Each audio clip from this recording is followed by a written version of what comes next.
Welcome back to Return to Hawkins, a deep dive series into every single episode of Stranger Things. This is episode 2, where we cover season 1, episode 2, The Weirdo on Maple Street. Had a lot of fun diving into this stepping stone episode as we get further into season 2 and learn more about the mystery of the Upside Down, 11, and everything that ensues in this crazy season. And before we get into this conversation, make sure to hit that like button, comment down below your thoughts on season 1, episode 2, as well as some things you might want to see us talk about in future segments of the series as we go through every single episode of the show. And since we missed last Friday, we're doing a double upload this week with this video dropping on Monday and season 1 episode 3 coming out on Friday, so stay tuned for that. Now it's time to take a trip to Hawkins.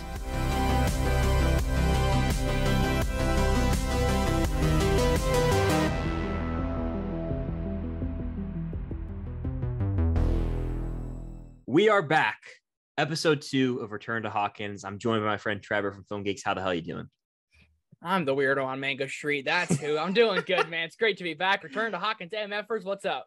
Yep. Return to Hawkins. This is going to be a deep dive discussion to season 1, episode 2, The Weirdo on Maple Street. 55-minute long episode for those at home wondering. But yeah, there isn't a ton to talk about this episode. Nope. It's another solid building piece as we move further into season 1.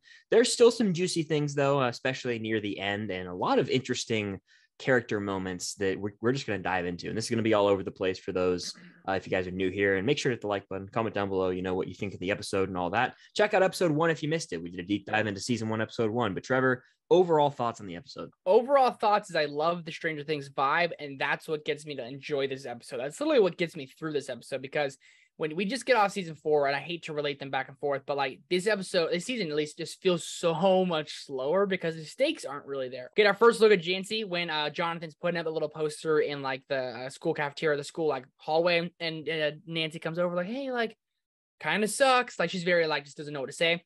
We get Stancy action, which I love to see with Steve, which is the ultimate douchebag in this episode. And we're going to see Eleven's powers. We finally get to see what Eleven's about. And we get a little bit more into our investigation for the vanishing of Will Byers. I think it's a great second episode. I really do enjoy it. I enjoy it as well. Like I said, it's another stepping stone to find out more answers as to what the hell is really going on. I really do like the dynamic set up between Mike and 11, because to me, season 1 Mike is by far the best Mike. He gets worse every single season, and he is just caring so deeply for 11 out the gate. I really just love the parallels this season has to E.T. If you've seen E.T., there's the scene where E.T. is obviously taken in by Elliot, and then there's a scene where, E.T. has to hide in the closet. There's a lot of kind of parallels with 11 and Mike, so I really dug that. Also, I really do enjoy seeing Dustin and Lucas freak out over this whole situation when they're hanging out there. And that leads into the first moment when we see 11 kind of close the door with her mind. She's just a freaking badass. But yeah, there's a lot of little moments like that that have become sort of iconic in Stranger Things lore. Yeah, this is my favorite. The boys, we ever get to see of them. Yeah. I love Lucas. He's hilarious. Dustin is really sidelined in the first couple episodes, He's just a kid, looks like a baby, straight baby face. That's just there to be funny, whipping the shirt over his head because everyone's about to get completely decloted. But I love their reactions to that, by the way, when they're like, oh my God, oh my God, oh my God. Yeah, because they're just kids. They're like, oh my God, get away. So girls still have cooties for this time and age, and they just hit on their values and their vibe greatly. I'm gonna be real, Mike just bothers me. He's not it for me. I can't really stand him. Every time he's there, I was like, just Mike, shut up. Just shut up, bro. He just kind of bothered me. But love Dustin, love Lucas. And 11 is just so mysterious at this time. Because when you're watching this, you go back to the first time you watch this, you're like, what is up with this girl? Where her superpowers come from? And they go into Dr. Brenner. And you really see Joyce cracking. I mean, we all think Joyce is psychotic right now because her kid is lost, so rightfully so. Yeah. She's off the deep end. She's gone. Oh man, yeah, she has to go to her work and ask for a 2 weeks advance payment and the phone, and then at the end she's and a pack of Camels, the cigarettes, and the way the guy looks up always made me crack. But Joyce is losing it. I mean, she burns another phone in this episode. Yeah. And she kind of, what is your take on this one scene when she's Hopper pulls up to the house and is we can't find him. We looked all night, we couldn't find him, and then she's I swear I recognize my son's voice. Wouldn't you recognize your daughter's? And then you see that acting from David Harbour, where he's taken aback and he's kind of has to step aside. That's heartbreaking stuff right there. And this is the first I saw David Harbour, so just watching this back the first time and this time around, just seeing that was distraught in his face. When you're around someone you don't want them to bring something up and then they do and your stomach or heart drops, you get nervous. Yeah. That's exactly what he did. I cannot describe that. You felt that emotion off of him. And it just goes to show, like, at least Hopper's trying, right? Yeah. The other two dickbag police officers are just, they're so annoying. And they kind of hit on that pretty hard. Like, oh, cops ain't going to do nothing in a small little town. But Hopper's really trying here. But no one believes Joyce. Joyce is the only one that, like, and we don't really either. We're kind of like, she's kind of just losing it. No, yeah, absolutely. And there's so many little things with Hopper in this episode that show that he really does give a damn, because he's lost a kid. So we can kind of relate to that. Like when he wakes up in the middle of the night and he walks out in the cabin and it's like freezing cold. And then he's talking to that girl and he's like, do you ever feel cursed? He talks about like the last time there was a suicide, the last time that someone went missing, and it was like years and years ago. So there's just those little things happening that make Hopper just so much of a better character. He's always been, since the first episode, probably my favorite, right alongside like Steve. And like Hopper right now, he's probably like 1A, Steve 1B, but like Hopper's the GOAT.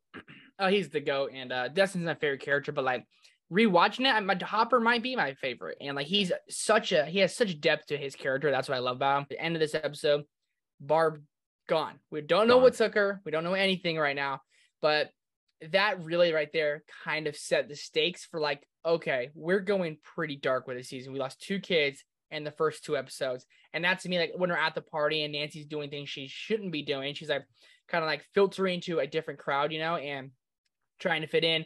Barb didn't even want to be there, and Jonathan's creeping, taking pictures. I mean, it's so much going on in these episodes, and like it's like a kid's show, but it's not. This is like made for adults, you know? Absolutely. And they do such a great job, the Duffer Brothers, of like loading in 3 like meaty storylines for the episode. Like we got Joyce and Jonathan, and then we got the older kids, I'll call it, and then the main conflict essentially with 11. But yeah, the final like 10 minutes when we see them at Steve's house, Nancy and Steve, shotgun and beers, hanging out, and Barb kind of cuts her hand. That right there was like the first sign that something's probably going to go wrong with Barb. And then when she's sitting in the pool alone and she gets taken, we see the quick shot of the Demogorgon, but we don't really know that it's like the Demogorgon. We just see its head. And something you mentioned last week's episode that I want to talk about now is how you like how the D&D lore always kind of comes back, and we get that great shot of 11 putting down the Demogorgon piece, and the kids all just kind of silently look up. And it's like, oh my gosh, they're doing such a good job like playing the seeds of what's going to appear later on in the season. So yeah, the dark ass show really is. I mean, think about it. There's a kid missing. And then all these kids go to this teen party. One of them cuts their hand and they go missing. And all the while, this weirdo dude is stalking them and like taking pictures of people getting undressed and just partying. Like that is extremely unsettling. Like I know there's people out there who like Jonathan and he gets better. But in season 1, he's full on creeper mode, full on creeper mode. And like he's very nice to Joyce. He's a good older brother to Will. But he's straight creeper mode. Yeah, it's really weird. When we get Meteor with him, Steve, later on in the season, like I always liked Jonathan more, like towards the beginning, but I was always kind of like, yeah, dude, everything you have coming towards you, Like you're a sketch dude. Like that actually happened. Like someone was taking pictures of you at a party. You're gonna beat that dude's ass. It's unfortunate that he happens to be the older brother of the missing child, so he's under a lot of distress with the situation. But I don't know if that justifies him going out and taking pictures of someone getting undressed. That's really, really crossing the line. And what's so crazy, you said the Duffer Brothers do that. They take so many different storylines. It's like, okay, you got the kids storyline, which is like the main one. But then you have Hopper and Joyce like trying to figure out this investigation, which is also the main one. But then you have Nancy, who's isn't the main one. It's definitely the subplot. And the thing that bothers me about Nancy is like she's just trying to get with Steve. Like everyone else has real world problems, and then Nancy's like, oh, it's getting Steve. And like Barb literally says like he just wants to get in your pants. And Nancy's very smart, but she's playing that dumb character. Yeah. Plays it very well. Hey ladies, Steve's just a douche in this season. I know you love Steve. I love Steve too, but like the first season, like, Steve bothers me, bro. He's just like he shotguns a beer, smokes a cigarette. He's got like a flask of whiskey. Like he's the ultimate like douchey character. I always watching season 1 for the first time. I was like, they're gonna do something with this guy, and I'm gonna end up like loving him. And I always kind of liked him. I don't know. I just like those douchebag characters, which he definitely is in season 1. But totally. And you know who else is a total D-bag, in my opinion, and arguably like one of the more hateable characters in the show is Lonnie, the father of Jonathan and Will. What a total asshole. He's a bum, bro. Like he's a definition bum. of a bum. Yep. Like you're not there for your kids. You live in like not a very nice house and everything like that. And you think you're hot shit. Like you're a bum, bro. Now your kid comes up there, you try to be cool with him, but you're not cool with them and stuff. Yeah. And they give Jonathan and that storyline a lot of depth in the first season. They show like his dad's not there for him. His mom's not there for him. That's why he's kind of going down this route. And he's a little bit weird and he's a little bit different, but he has no one there for him. So you can almost maybe see where Jonathan's coming from. Absolutely. And it's like Jonathan's literally looking around, hey, Will, where's Will? And Lonnie's like, what, gonna check up my ass next? It was like, well, this dude is just a total ass. It reminds me of Not people. even doesn't even care. Yeah, like No, that yeah, it's boy like when never gonna people take get care of like himself. set off a metal detector and then it's like, oh, you have to step aside to get one. It's like, you want to check up my ass next? It's like, it's just procedure. You know what I mean? So people Like, are, I have to, bro. I have to. Sorry. yeah, absolutely. I mean, and they really do dive into that Jonathan Will storyline. We get the moment where Jonathan's driving and he has like a flashback to when like he's showing Will that song, Should I Stay or Should I Go by the Clash. That's another like brotherhood bonding moment. So kind of calling back to the first episode of Return to Hawkins we did. The Duff brothers do a great job of building these relationships after Will gets taken. So yeah, as we always do here on Return to Hawkins, we're going to do a little bit of quick segments about the episode, starting off with like our favorite character of the episode. I have my answer. Do you have one? Because I think it might be the same, but we'll find out. For me, Hopper is my favorite character in this episode. Yep, 100p. Yeah, he gets a lot to do and like loses his friend. He's there for Joyce and the one other deputy that they screwed before, right? So that he just feel their little like vibe and tension that they kind of want to be together, but they can't right now. And Hopper's the GOAT, man. The thing I love about the show is there's so many what feel like the main characters. Like Hopper, I feel like is the main character of season one in many ways. I mean, right. Will's missing. 11 is you could argue, and Joyce you could argue, but Hopper's like doing the dirty work. All right. He's getting his hands dirty. He's trying to find this kid. And it feels like he gets almost the most screen time. So he's definitely my favorite character in this episode. As far as performance goes, I want to not say David Harbour because I don't want to be, the same as Hopper. I think Winona Ryder continues to crush it. Absolutely. I really do. I mean, you see that she's like got the shakes. She's literally breaking down in front of our eyes each episode. So I think that she takes the crown again. I think last week she was the best performance as well. So she's basically the best performance of all season one, I would say. I would say every episode Winona Ryder takes the race. You might get some good, better other ones in there, like surprise ones, but she's 2 for 2. Best performance. Best character right now is David Harbour. What's your favorite quote of the episode? Favorite quote's one that's hard to think of off the top of my head. I love the way Steve opens those doors. He's like, hello, ladies. It's just like when the music's playing, it's like, it seems almost like something out of like a skit or like a comedy show when like, when they would go to like the dude from Anchorman's house, Ron Burgundy. It just seems something like a meme almost. So I'd say that there's probably better ones. That's the first one that came to mind. I'm going to go with when the kids are all talking with 11 and they're explaining Friends to her. We don't get the Friends don't lie quote just yet. It's coming, I believe, in the next episode or two.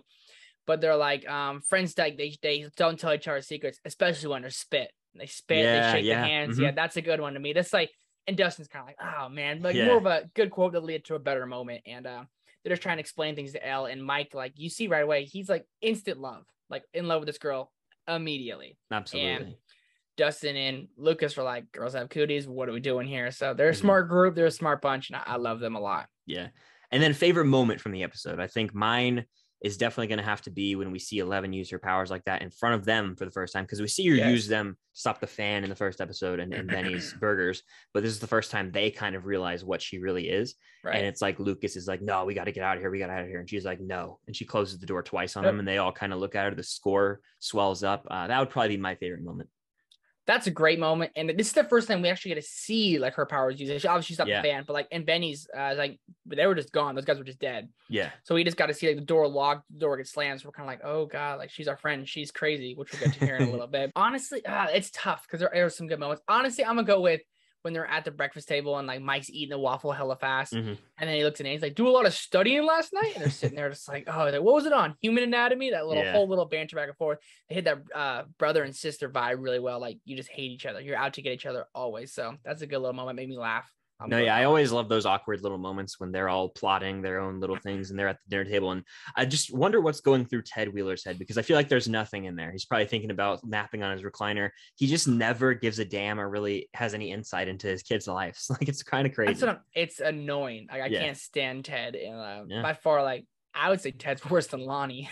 Oh my God. Yeah, he's just absent, man. At least he's there, but like he's absent. So that's worse. If you're not gonna be here, don't be here. But yeah, I think that pretty much does it for our talk on Stranger Things season 1, episode 2, The Weirdo on Maple Street. Have you got any final thoughts? Or I mean, I think season 1, episode 1 is better than season 1, episode 2.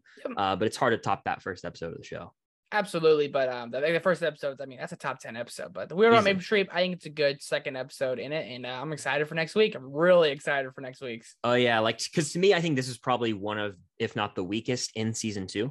Right. or excuse me, in season 1. I think that from here on out, it's like, we know the Demogorgon, we've seen its face, and it's just going to keep getting crazier and crazier. So that's why it's just going to continue building and rising up like a roller coaster till we hit that final episode. But we're going to be covering it all along the way. Next week, we'll be back with season 1, episode 3, which I'm very excited to get into. Yep. And I'm enjoying this journey. This is fun. It's very nice to watch a show that we both love and just like shoot the shit for like 10 to 20 to 30 minutes on the episodes. Oh, yeah. And as we get later on in the season, episodes get meatier, we'll be talking more and more about them, especially next week with the ending. Ooh, and when we get to season 4, hour-long episodes possibly, because the episodes are like movies. 100%, dude. I'm excited. I'm excited. We got a long way to go, baby. Yay! Absolutely. I'm ready to continue our journey into Hawkins into the Upside Down. But thank you guys so much for watching. Make sure to check out Trevor's channel, Film Geeks. It is linked down below. Give him a subscribe. Follow him on all his social medias. They are also linked down below. Make sure to follow me on all my other social medias as well, which are linked down below. Also, check out the Stranger Things merch. Justice for Eddie and other designs down below. Use code STRANGER, all caps, for 20% off. So that's going to do it for this week's episode. We'll see you guys on the other side of the Upside Down.